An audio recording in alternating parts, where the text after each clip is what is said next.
City cable news కి స్వాగతం. మోపిదేవి మండలం పెద్దకళ్లేపల్లిలో స్వయంభూగా కొలుతిరిన శ్రీ దుర్గా పార్వతీ సమేత శ్రీ నాగేశ్వర స్వామి దివ్యలీల కళ్యాణ మహోత్సవాలు వైభవంగా ప్రారంభమయ్యాయి.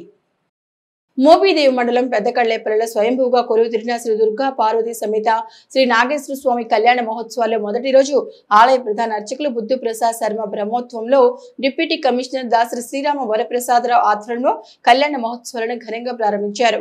దాసరి శ్రీరామ వరప్రసాదరావు దంపతులు ప్రత్యేక పూజలు నిర్వహించి పట్టు వస్త్రాలను బుద్ధు ప్రసాద్ శర్మకు అందించారు. ఆలయ సిబ్బంది కాశీభట్ల వెంకటరమణ ఏర్పాట్లను పర్యవేక్షించగా సర్పంచ్ అర్జా సంధ్యారాణి, గ్రామ ప్రముఖులు, పెద్ద సంఖ్యలో మహిళా భక్తులు తదితరులు పాల్గొన్నారు. 3వ తారీఖున ప్రారంభమవుతున్నాయి ఈ మహాశివరాత్రి ఉత్సవాలు. 26వ తారీఖున మనకి మహాశివరాత్రి సందర్భంగా అధిక సంఖ్యలో భక్తులు రావటం జరుగుతుంది.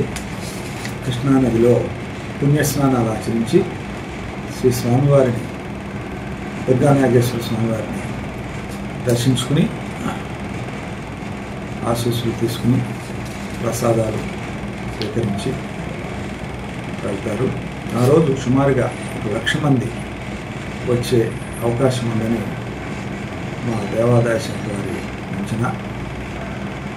వారికి కావలసినటువంటి తగు ఏర్పాట్లు చేయడం కోసం ఇప్పటికి 2 సార్లు వివిధ శాఖలతో సమన్వయ కమిటీ మీటింగ్ లోకల్ ఆర్డీఓ గారి అధ్యక్షతన జరిగింది. ఆ మీటింగ్లో ఏ శాఖ నుంచి ఏ విధమైనటువంటి ఏర్పాట్లు అవసరమవుతాయనే దానిపై చర్చించి ఏ శాఖ ఏ పనులు చేస్తుంది అనే దాని మీద మనం కొన్ని నిర్ణయాలు తీసుకోవడం జరిగింది. హెల్త్ డిపార్ట్మెంట్ నుంచి మెడికల్ క్యాంపులు ఏర్పాటు చేయడం, అలాగే మత్స్యశాఖ నుంచి ఈ స్విమ్మర్స్ని పెడనలో రావి చెట్టు వేప చెట్టు కళ్యాణ మహోత్సవం కనుల పండుగ జరిగింది. పెడన పట్టణంలోని గూడూరు రోడ్డు రైల్వే గేట్ సమీపంలో రామాలయం వద్ద ఆమంచి వంశీల ఆధ్వర్యంలో రావి చెట్టు వేప చెట్టుకు కళ్యాణం జరిపించారు. పండితులు వేద మంత్రాలు పఠిస్తుండగా ఆమంచి శ్రీనివాస్ శర్మ, లక్ష్మీ సుధా దంపతులు కనుల పండుగ కళ్యాణం నిర్వహించారు. కళ్యాణానికి ముందు గోపూజ, గణపతి పూజ, హోమాలు నిర్వహించారు. ఈ కళ్యాణ ఘట్టాన్ని తిలకించేందుకు భక్తులు పెద్ద సంఖ్యలో తరలివచ్చారు. అనంతరం జరిగిన అన్నప్రసాదాన్ని స్వీకరించారు. పట్టభద్రుల ఎన్నికలలో మొదటి ప్రాధాన్యత ఓటు వేసి తనను గెలిపించాలని ఎమ్మెల్సీ ఇండిపెండెంట్ అభ్యర్థి తిరువిధుల సరదా కోరారు. పట్టభద్రుల ఎన్నికలలో మొదటి ప్రాధాన్యత ఓటు వేసి తనను గెలిపించాలని ఎమ్మెల్సీ ఇండిపెండెంట్ అభ్యర్థి తిరువిధుల సరదా కోరారు. పెడన పట్టణంలో ఎన్నికల ప్రచారం నిర్వహించిన శారదా పాత్రికేయుల సమావేశంలో మాట్లాడుతూ ఫిబ్రవరి 27న జరిగే ఎమ్మెల్సీ ఎన్నికలను తమకు ఓటు వేసి గెలిపించాలని ఓటర్లను అభ్యర్థించారు. అనంతరం పట్టణంలో ర్యాలీగా ప్రచారం నిర్వహించారు. మన స్టూడెంట్స్ బాగుంటేనే కదా, పునాది గట్టిగా ఉంటే ఫ్యూచర్ బాగుంటుంది. అది మనకు కావచ్చు, మన పిల్లలకు కావచ్చు. ఆటోమేటిక్గా ప్రజలు బాగుంటే గవర్నమెంట్ని ఇష్టపడతారు ఎవరైనా. ఇదంతా వెనక పెట్టుకొని ఇంటింటికి వెళ్ళి ప్రతి ఎమ్మెల్యే, ప్రతి మినిస్టరు, ప్రతి కార్యకర్త వెళ్ళిపోయి, ఎన్డీఏ కార్యకర్తలు వెళ్ళిపోయి ఇంటింటికి వెళ్ళిపోయి ప్రచారం చేసినంత మాత్రాన అలా ఉద్యోగం లేకపోయినా పర్లేదన్నా మీకేస్తామని పిచ్చగా నమ్ముకునే మేధావులు అయితే మనోళ్ళు కాదని నేను ఎక్స్పెక్ట్ చేస్తున్నా. కనుక నేను ఒకటే కోరుతున్నాను, మిత్రులారా, మేధావి వర్గానికి చెందిన మిత్రులారా, నేను మీకోసం పోరాడుతున్నా. మీ యొక్క ఆత్మగౌరవాన్ని నిలబెట్టడం కోసం నేను పోరాడుతున్నా. ఇంతకుముందు ఎన్నో సేవలు చేశా, మీరు చూసే ఉంటారు. మీకోసం ఎన్నో సేవలు చేశా. పార్టీ పరంగా న్యాయం చేయలేనేమోనని BC, SC, ST, minority welfare సొసైటీని స్థాపించి దానిలో భాగంగానే నేను ఎన్నో కార్యక్రమాలను హాస్టల్స్ కావచ్చు, మరి ఈ రీసెంట్గానే నాగార్జున యూనివర్సిటీ కూడా వెళ్ళడం జరిగింది. మరి ఇలాంటి ఎన్నో చూసుంటారు మీరు. మిత్రులారా, నేను ఒకటే చెప్తున్నా, నా గురించి తెలుసుకునే వేయండి. మిమ్మల్ని మీరు మోసం చేసుకోవద్దు. ఒకవేళ ఎవరైనా ఏమైనా ఇస్తే తీసుకోండి, తప్పు లేదు. అది కూడా మందే, ఎందుకంటే మనం పన్నుల రూపాయలు వచ్చినాయి కాబట్టి తిరిగి తీసుకోండి, వెల్ అండ్ గుడ్.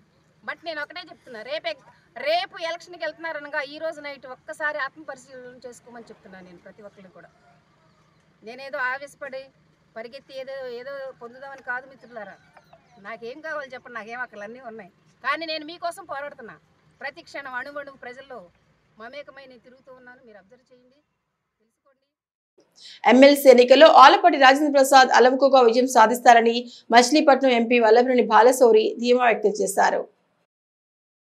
ఉమ్మడి కృష్ణా గుంటూరు జిల్లా కూటమి అభ్యర్థి ఆలపాటి రాజేంద్ర ప్రసాద్ ని భారీ మెజార్టీతో గెలిపించాలని జనసేన నాయకులకు కార్యకర్తలకు మచిలీపట్నం ఎంపీ వల్లభనేని బాలశౌరి పిలుపునిచ్చారు.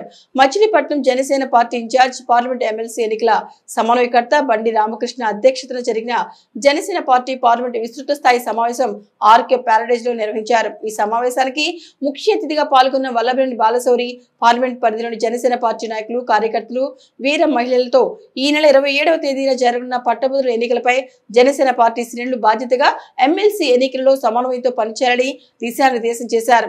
విధ్వంసకర పాలన నుండి అభివృద్ధి దిశగా ఆంధ్రప్రదేశ్ కూటమి ప్రభుత్వంలో ముందుకు వెళ్తోందని, మచిలీపట్నం పోర్టును అభివృద్ధి చేసి ప్రజల చిరకాల స్వప్నాన్ని నెరవేరుస్తామన్నారు. ఆలపాటి రాజేంద్ర ప్రసాద్ విజయంలో జనసేన పార్టీ శ్రేణులు భాగస్వామ్యం కావాలని అన్నారు. పార్లమెంట్ ఎమ్మెల్సీ ఎన్నికల సమన్వయకర్త బండి రామకృష్ణ ప్రసంగిస్తూ భారతదేశ చరిత్రలో 100% స్ట్రైక్ రేట్తో విజయం సాధించిన ఏకైక పార్టీ జనసేన అని, అది పవన్ కళ్యాణ్ పవర్ అని, ఎమ్మెల్సీ ఎన్నికల్లో కూడా కూటమి బలపరిచిన ఆలపాటి విజయానికి ప్రతి ఒక్కరూ కృషి చేయాలని అన్నారు. ఈ కార్యక్రమంలో మచిలీపట్నం పార్లమెంట్ పరిధిలోని నియోజకవర్గ పాయింట్ ఆఫ్ కాంటాక్ట్ ప్రతినిధులు, జనసేన పార్టీ నాయకులు, వీర మహిళలు పాల్గొన్నారు. చిలకలపూడిలోని శ్రీ మానస పుత్రి నాగకన్య నాగేంద్ర స్వామి ఆలయంలో విగ్రహ ప్రతిష్ఠ మహోత్సవం ఘనంగా జరిపారు. చిలకలపూడిలోని శ్రీ మానస పుత్రి నాగకన్య నాగేంద్ర స్వామి ఆలయంలో విగ్రహ ప్రతిష్ఠ మహోత్సవాన్ని ఘనంగా నిర్వహించారు. ఈ సందర్భంగా స్వామివారికి ప్రత్యేక పూజలు జరిపారు. ఈ కార్యక్రమంలో చిలకలపూడితో పాటు సర్కార్ Thota, Kobbari Thota, NTR colony, Srinivas Nagar, Naveen Mittala colony, CSR Nagar, Ullipalem, Kothapeta తదితర ప్రాంతాలకు చెందిన వేలాది మంది భక్తులు పాల్గొని స్వామివారి తీర్థ ప్రసాదాలు స్వీకరించారు. వేమూరి శ్రీనివాస్ శర్మ నేతృత్వంలో విగ్రహ ప్రతిష్ఠ మహోత్సవం అత్యంత ఘనంగా నిర్వహించారు. అనంతరం జరిగిన అన్న సమారాధన కార్యక్రమంలో వేలాది మంది భక్తులు పాల్గొన్నారు. ఆలయ కమిటీ నిర్వాహకులు చల్లపల్లి వాస్తవ్యులు, బెల్లంకొండ శివకేశవులు, ఆయన సతీమణి శిరీష, బొమ్మిడి పాండురంగారావు, సుజాత దంపతులు, నవకాంత్ దంపతులు తదితరులు కార్యక్రమాన్ని పర్యవేక్షించారు. కృష్ణా విశ్వవిద్యాలయం నూతన వైస్ ఛాన్సలర్ గా కూన రామ్జీ బాధ్యతలు స్వీకరించారు. కృష్ణా విశ్వవిద్యాలయం నూతన వైస్ ఛాన్సలర్ గా కూన రామ్జీ బాధ్యతలు స్వీకరించారు. ఇటీవల రాష్ట్రంలో వివిధ యూనివర్సిటీలకు వైస్ ఛాన్సలర్ ప్రకటించిన క్రమంలో కృష్ణా విశ్వవిద్యాలయానికి కూన రామ్జీ నియమితులయ్యారు. యూనివర్సిటీలోని తన కార్యాలయంలో బాధ్యతలు స్వీకరించిన ఆయనను పలువురు అధ్యాపకులు, సిబ్బంది పుష్పగుచ్చాలతో అభినందనలు తెలిపారు. కృష్ణా విశ్వవిద్యాలయం ఉన్నత స్థానంలో నిలిపేందుకు కృషి చేస్తారని కూనం రామ్జీ ఈ సందర్భంగా తెలిపారు. సిటీ కేబుల్ న్యూస్ సమాప్తం.